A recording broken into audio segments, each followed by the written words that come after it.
Hello everyone, welcome to my channel wheel of fortune 1111। मैं हूं आप सबकी tarot card reader and healer Purva Ghosh. कैसे हैं आप लोग? आई होप कि आप सब बहुत अच्छे हो guys.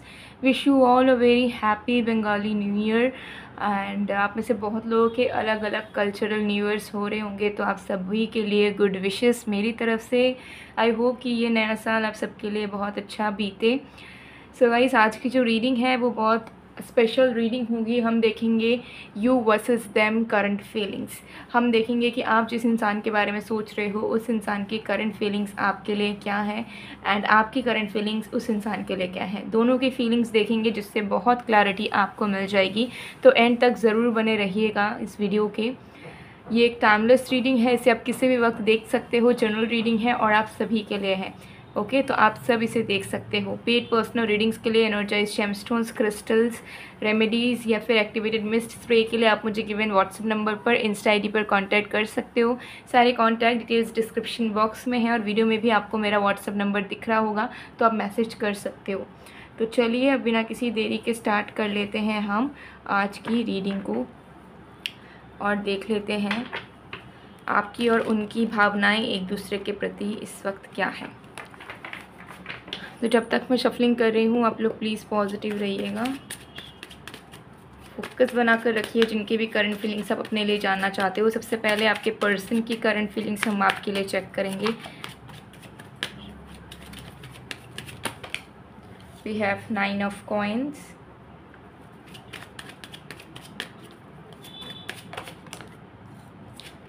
we have 9 of wands, we have king of swords,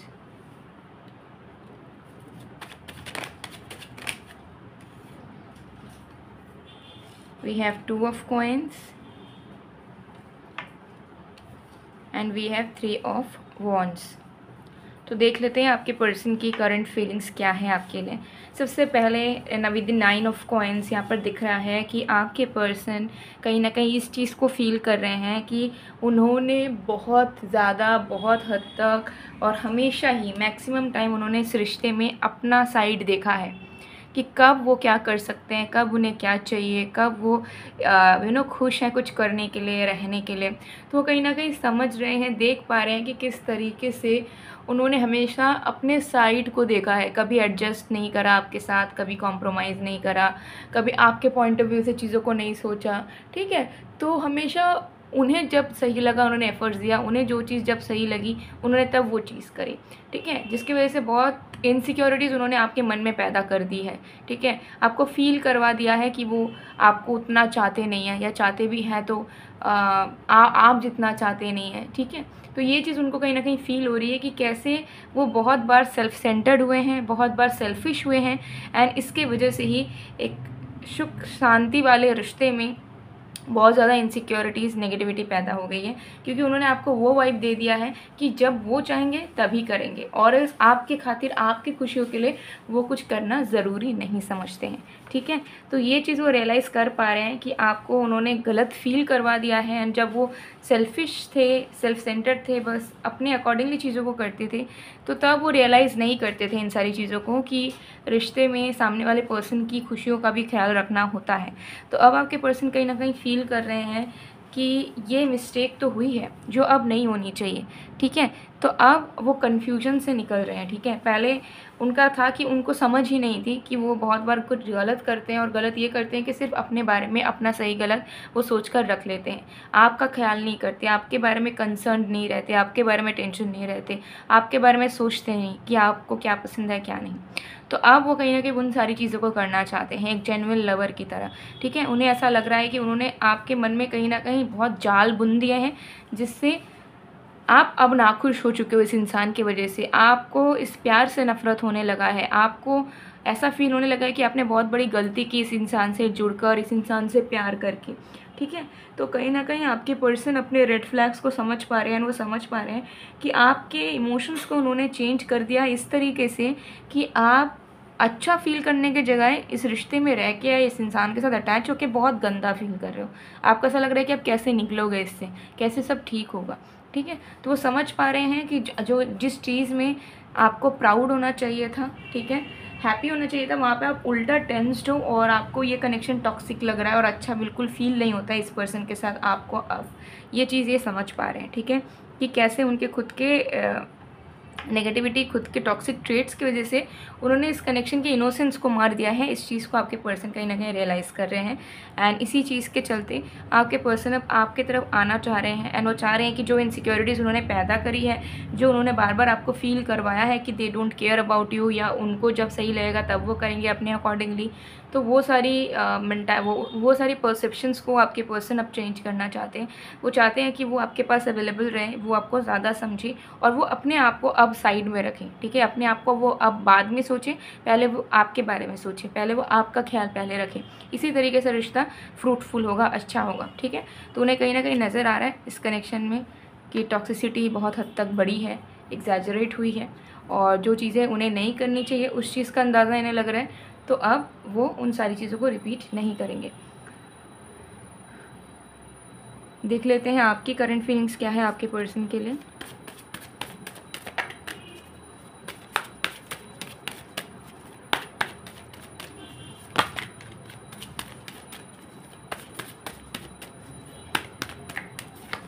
We have 4 of Wands,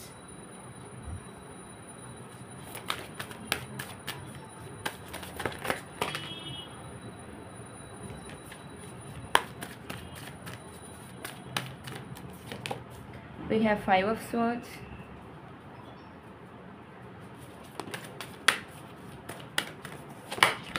we have 4 of Pentacles, we have 9 of Pentacles. Okay, सो आपके करंट फीलिंग्स देख लेते हैं आपके पर्सन के लिए। देखिए मुझे यहाँ पर दिख रहा है कि आपको एक चीज़ ज़रूर रियलाइज़ हो रही है इस रिश्ते को लेकर कि आपने ना इस रिश्ते में और इस इंसान के लिए अननेसेसरी बहुत टेंशन लिए हैं जो कि आपको सूट नहीं करते, आप डिज़र्व नहीं करते थे।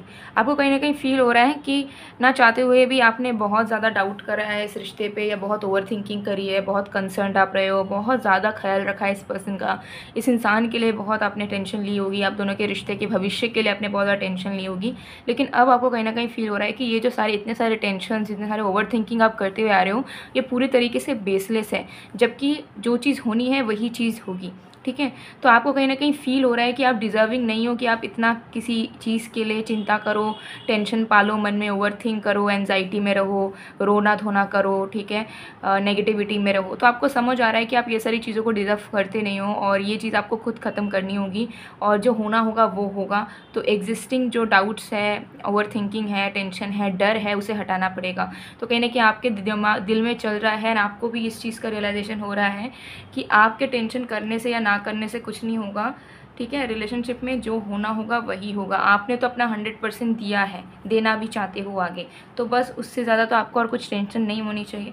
तो आपको कहीं ना कहीं समझ आ रहा है कि आपने जितना दिया है इस रिश्ते में वो एक रिश्ते को अच्छा रखने के लिए इनफ है और आगे भी आप करोगे, आपको मौका मिलेगा। तो टेंशन लेने की बात ही नहीं है। अगर किस्मत में ये रिश्ता चलना होगा तो चलेगा, नहीं चलना होगा तो नहीं चलेगा, लेकिन आप तो अपने साइड से बेस्ट हो, आपने अपना सब कुछ दिया है, ठीक है। तो ये चीज़ आपको कहीं ना कहीं फील हो रही है, जिसके चलते आपको ऐसा फील हो रहा है कि आपको पॉजिटिव माइंडसेट में रहना है। अगर आपको फेक पॉजिटिविटी क्रिएट करनी पड़े तो भी चलेगा, लेकिन फेक पॉजिटिविटी में अगर रहना पड़े तो भी चलेगा, लेकिन रहना है, पॉजिटिविटी में रहना है, वही चाहे जेन्युइन हो चाहे फेक हो। आपको समझ आ रहा है कि रिलेशनशिप को जितना हल्के में लोगे या जितना आप उस पर फेथ रखोगे कि वो प्यार आपका है, आपका ही रहेगा, उतना रिश्ता आगे बढ़ेगा। और जितना टेंशन लोगे आप अपने ही ख्याली पुलाव को बढ़ावा दोगे, उतना ही कनेक्शन में टेंशन, झगड़े, प्रॉब्लम्स क्रिएट होंगे।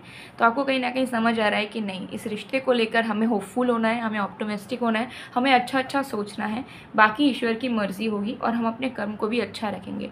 तो कहीं ना कहीं अब आप इंडिविजुअली अपने आप को स्टेबल बनाना चाहते हो, क्योंकि आपको कहीं ना कहीं फील हो रहा है कि अननेसेसरी इस रिलेशनशिप ने, इस कनेक्शन ने और आपके माइंडसेट एंड आपके इमोशंस ने कहीं ना कहीं आपको बहुत इम्बैलेंस एंड वीकन कर दिया है, जो कि नहीं होना चाहिए। तो अब आप अपने आप को स्ट्रॉन्ग करना चाहते हो, इमोशनली मैच्योर होना चाह रहे हो। आप चाह रहे हो कि रिश्ता भी आप संभालो, बट आपके लाइफ में बाकी चीज़ों को ये जो कनेक्शन है ये इम्पैक्ट ना डालें। आप हर एक चीज़ में स्टेबल रहो, हर एक चीज़ में फोकस कर सको, ठीक है। तो ये चीज़ आपके दिलो दिमाग में चल रही है। तो आप कहीं ना कहीं अपने ऊपर, अपने माइंडसेट में, अपने थॉट प्रोसेस में, अपने इमोशंस में आप कंट्रोल करने की कोशिश कर रहे हो, आप बैलेंस करने की कोशिश कर रहे हो, बिकॉज आप भी जानते हो कि आप बहुत ज़्यादा कर देते हो, किसी के लिए बहुत प्यार कर लेते हो और फिर वही चीज़ आपके लिए हानिकारक हो जाती है, ठीक है। सो आप कहीं ना कहीं बैलेंस रहना चाहते हो। सो गाइज़ ये थी आप लोग की रीडिंग। आई होप आपको पसंद आएगा, पसंद आए तो please do like comment share and subscribe guys. मैं मिलती हूँ आप लोग को नेक्स्ट वीडियो में गाइज़, तब तक के लिए बाय बाय।